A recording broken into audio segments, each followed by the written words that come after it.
When my father and his new wife left for their honeymoon, they probably thought they'd be returning to the house I had generously allowed them to stay in.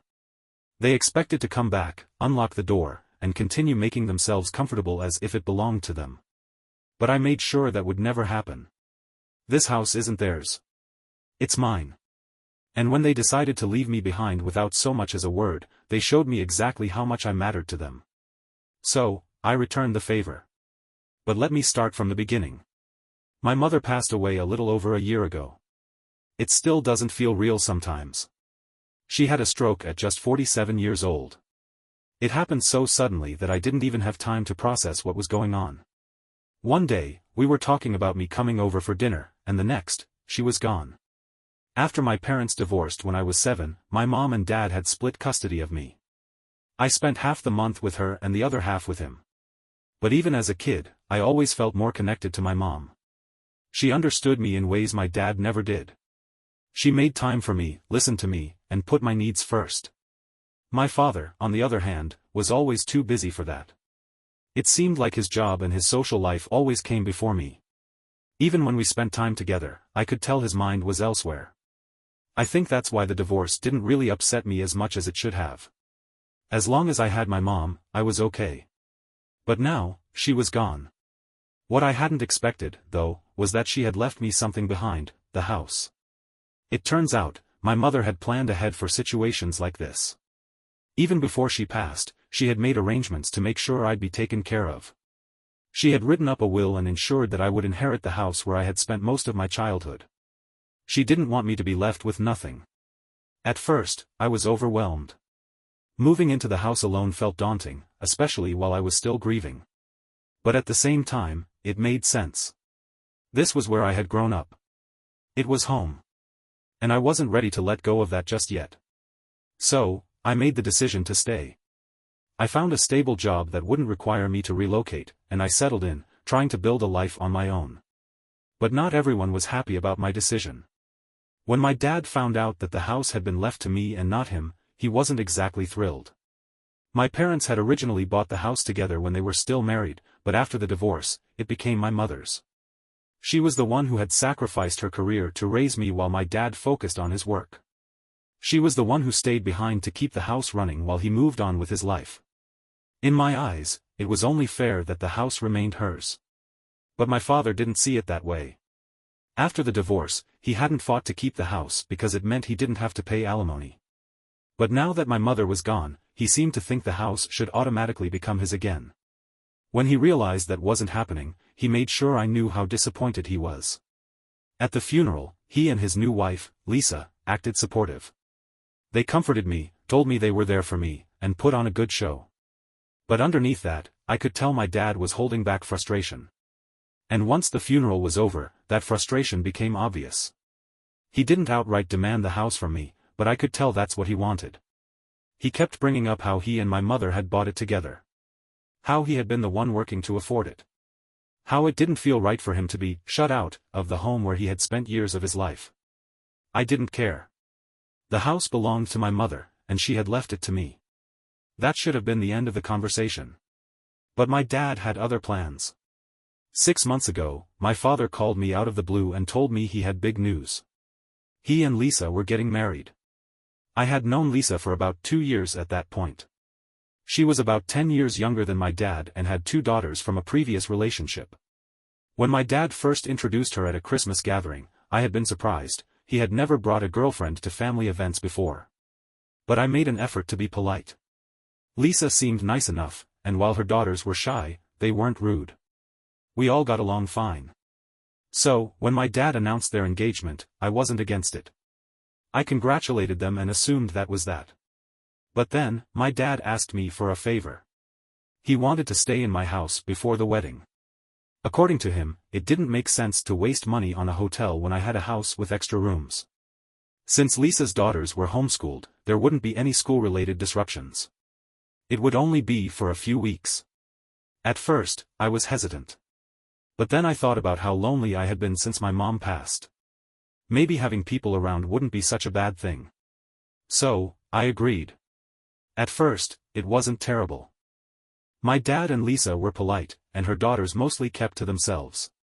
The house felt a little less empty. But then, 2 weeks before the wedding, my dad made a new request. He wanted them to stay permanently. According to my dad, the idea of me living alone didn't sit right with him anymore. He claimed that, now that we were all getting along, he thought it would be best if we became a real family. He wanted to gradually introduce me to the idea of living together, which was why he hadn't brought it up earlier. But now, he figured he'd ask if I was open to the idea.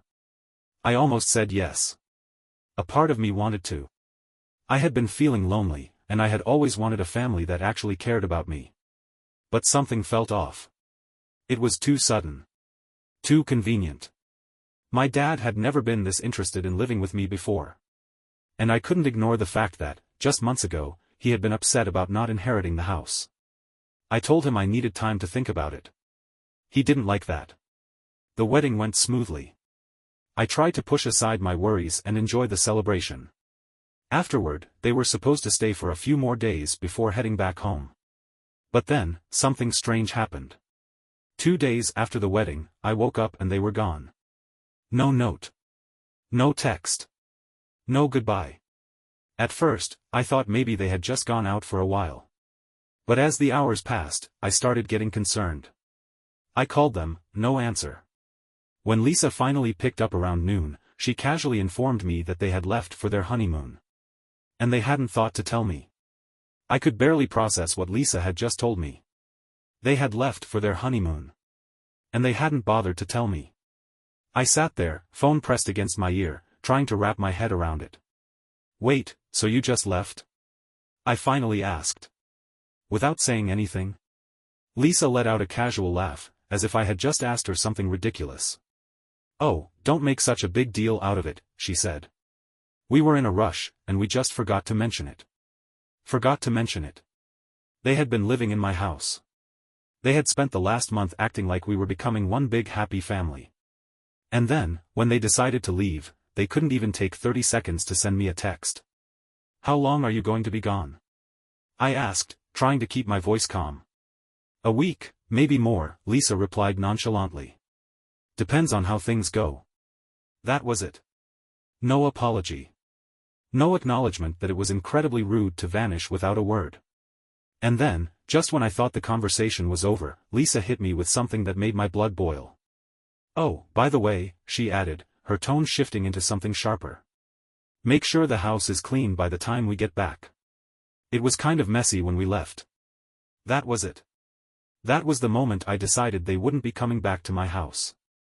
I don't know what pissed me off more, Lisa's blatant disrespect or the way she spoke to me like I was some sort of live-in maid. I had let them into my home. I had given them a place to stay, rent-free. I had even considered letting them live here permanently. And this was how they repaid me? By vanishing without a word and then expecting me to clean up after them while they enjoyed their vacation? I could still hear Lisa's voice in my head. Your dad has a new family now. Stop thinking about yourself. You're being dramatic. I had been too stunned to respond properly at the time, but now I wished I had. But I didn't need to argue with Lisa. Actions speak louder than words. I hung up the phone, took a deep breath, and started packing. I didn't do it neatly. I didn't fold their clothes or organize their belongings. I didn't carefully wrap up anything fragile.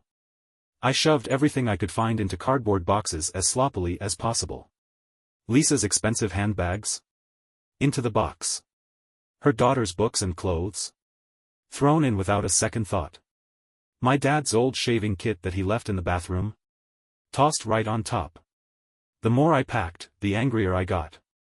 These people had never truly respected me. Lisa had been nice only when she thought she was securing a comfortable life for herself.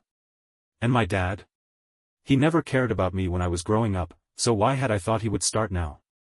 By the time I was finished, there were 6 or 7 big, messy boxes sitting in the middle of my living room. I dragged them to the front yard and dumped them right by the porch. I wasn't done yet. Next, I took a trip to the hardware store and bought new locks. By the end of the day, every single door in the house had been resecured. Their keys would be useless. When they came back, they would have no way in. I didn't text them. I didn't leave a note. I just waited. The following week was peaceful. For the first time since they moved in, my house felt like mine again. No more awkward small talk. No more forced family bonding. No more Lisa hovering around, acting like she owned the place. And then, they returned. I wasn't home when it happened, but I can imagine the scene perfectly. Lisa and my dad, pulling into the driveway after their lovely honeymoon, expecting to walk right inside and settle back in. Maybe Lisa was already planning to start redecorating again, treating my home like her personal project. Then, they'd see the boxes. And when they tried the door, locked.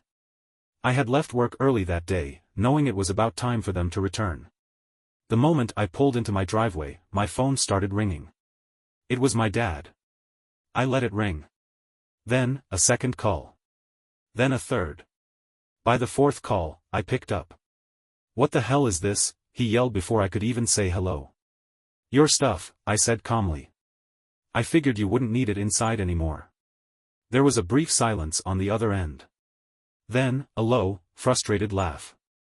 "You're overreacting," he said. "We didn't do anything wrong. We went on our honeymoon. Since when is that a crime?" "You didn't even tell me," I said. "You just left. After I let you stay here, for free. And then Lisa tells me to clean up after you? Are you kidding me? You're acting like a spoiled child." That was his favorite insult. He used it all the time when I was younger. I wasn't taking it anymore. "You're not coming back," I told him flatly. "Take your things and leave. You're throwing family out on the street? You stopped being family the second you treated me like a doormat." He fumed. He tried to argue.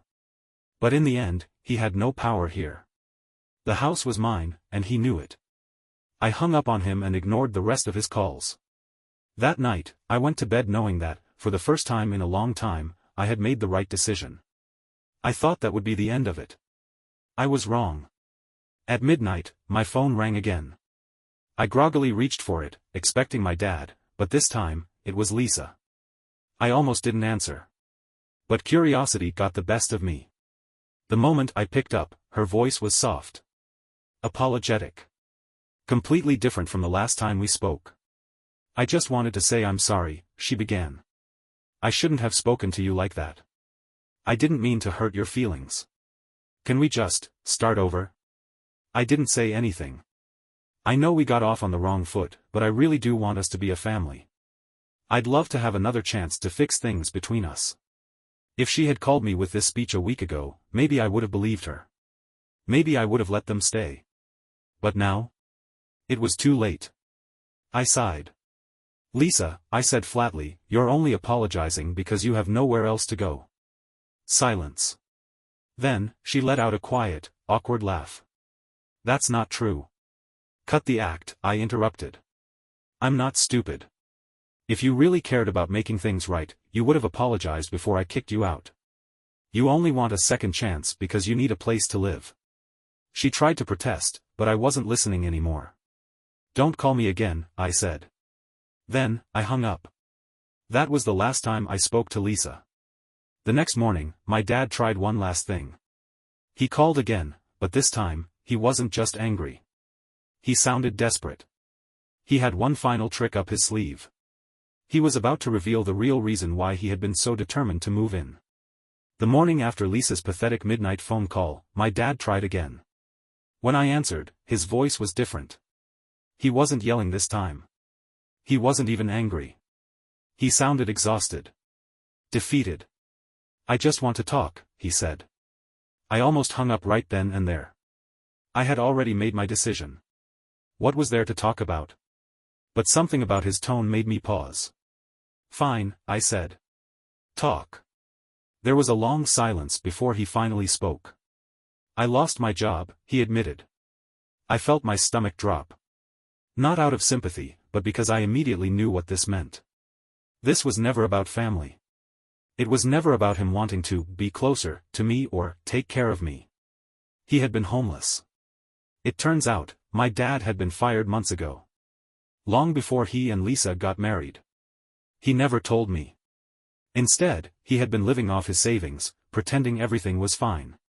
And then, like a complete idiot, he spent a massive chunk of that money on a wedding and honeymoon. Now, he was broke. Lisa quit her job when we got engaged, he continued, as if that was supposed to make me feel sorry for him. We thought we'd be fine, but after the wedding, things got tight. Tight. He couldn't even just admit it, he was completely out of money. I clenched my jaw. And you thought I was your backup plan? It's not like that, he insisted. I was going to help with expenses. I just needed a little more time to get back on my feet. Then why didn't you tell me the truth before trying to move in permanently? I shot back. He hesitated. Because I didn't want you to feel pressured into saying yes. I almost laughed. So, you thought lying would work better? The worst part was, I almost had said yes. If Lisa hadn't run her mouth, if they hadn't left without telling me, if they had just played along for a little longer, I might have actually let them stay. And they would have never left. I took a deep breath. Look, I said, keeping my voice calm. I get it. You're in a bad spot. But that's not my fault. You made your choices. You spent money you didn't have. And you can't just expect me to clean up the mess you made. You're seriously just going to turn your back on me? That was it. The guilt trip. His last, desperate attempt to make me feel like I was the bad guy. But I didn't feel guilty. You turned your back on me a long time ago, I reminded him. I don't owe you anything. You're my daughter, he said weakly. And you're the father who barely put in any effort to be part of my life, I said. So don't pull the family card now just because you need something from me.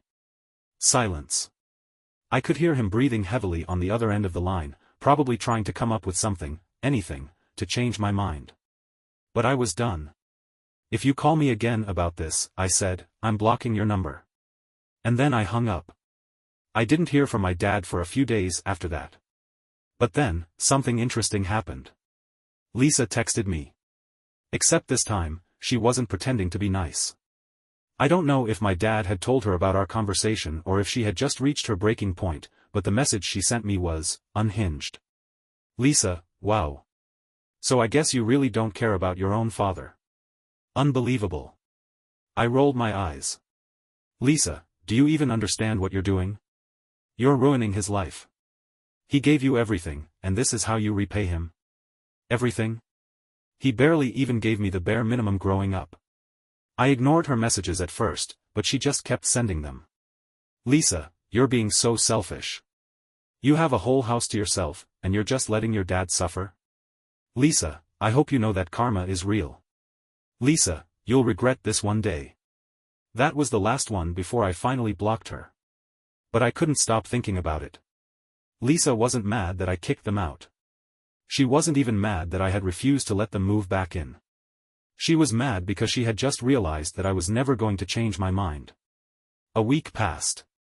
I didn't hear from my dad, and honestly, I was relieved. I could finally breathe. I could finally go to sleep without stressing about what he was going to try next. And then, he called me again. I didn't pick up. A few minutes later, he left a voicemail. I stared at my phone for a while before finally playing it. His voice was eerily calm. Hey. I just wanted to say that I get it now. You don't want anything to do with me. I won't bother you anymore. I should have felt relieved. But then he added.